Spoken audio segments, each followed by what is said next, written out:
about two different sisters, the wild one and the calm one. What makes the story even more exciting is that legends Sandra Oh and Aquafina kind of switch in their trademark character personalities. I'd love to know more about the roles and if this was something planned or was it changed into that? Yeah, so I came aboard when Sandra and Aquafina had already committed to the sisters that they were going to play. And for some reason, for me, it didn't seem like they were playing against type too much, maybe because I didn't think they were playing against their own abilities, because they can do everything. But what I liked was there was a chance to sort of combine, say, Aquafina's dramatic acting chops with her comedy. Like I felt like that combination we hadn't really seen so much, and with Sandra, we know she can be incredibly funny, but here she just wanted to keep pushing it. Like she wanted to play a character that is borderline unlikable, right, and inappropriate, and follow that journey to her becoming someone that you love. So I think that that was very attractive to me from the beginning. Well, the film is great because we get to see polar opposite sisters just be sisters. They're different and messy, but still love each other. And it's just, it could be anyone. It could be Asian, it could be white, it could be anything. And there's just an added nuance with them being Asian. Yeah. What were the conversations with the screenwriter, Jen D'Angelo, about this and adding these layers?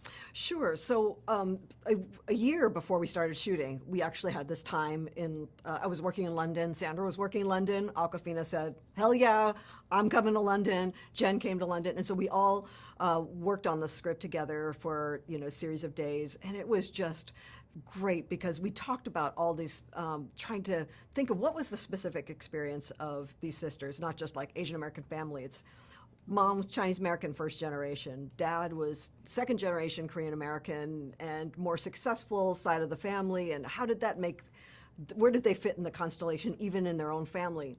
So it's kind of like that level of conversation and thinking of times when you felt like an outsider, thinking of the way that family trauma works, where you can forget it until you're with your sibling again, then it comes and bumbles to the surface.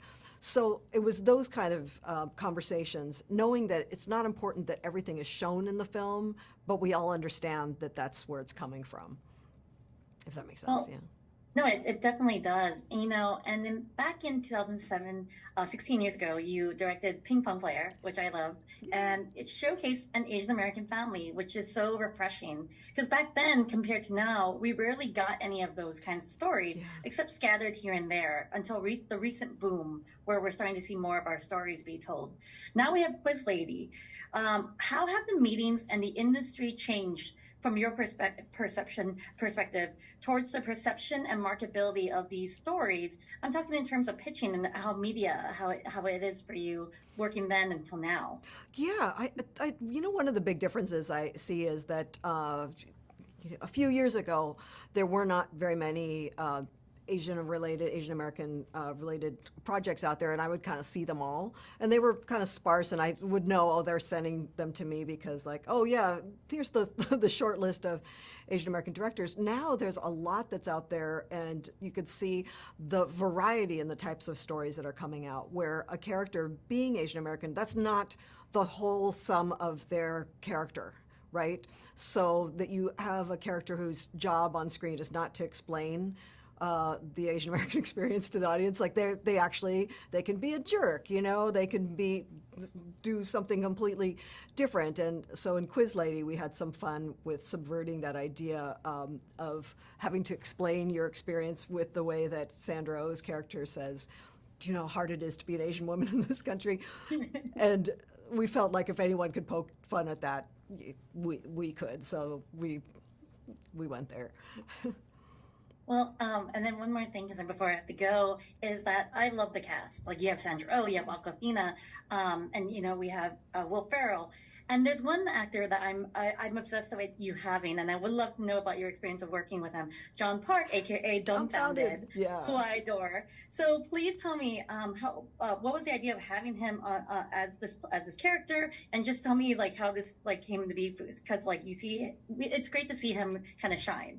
Yes. So John, what I love is that he can look kind of a little forbidding, right? So we wanted to play with the trope of the Asian gangster and to see what hidden layers come when you knock on that door. And so I think John was very willing to go there and play with that. And of course, he and Awkwafina are buddies. And so it was really, really fun to be able to put him in that tough guy role and just mess it up.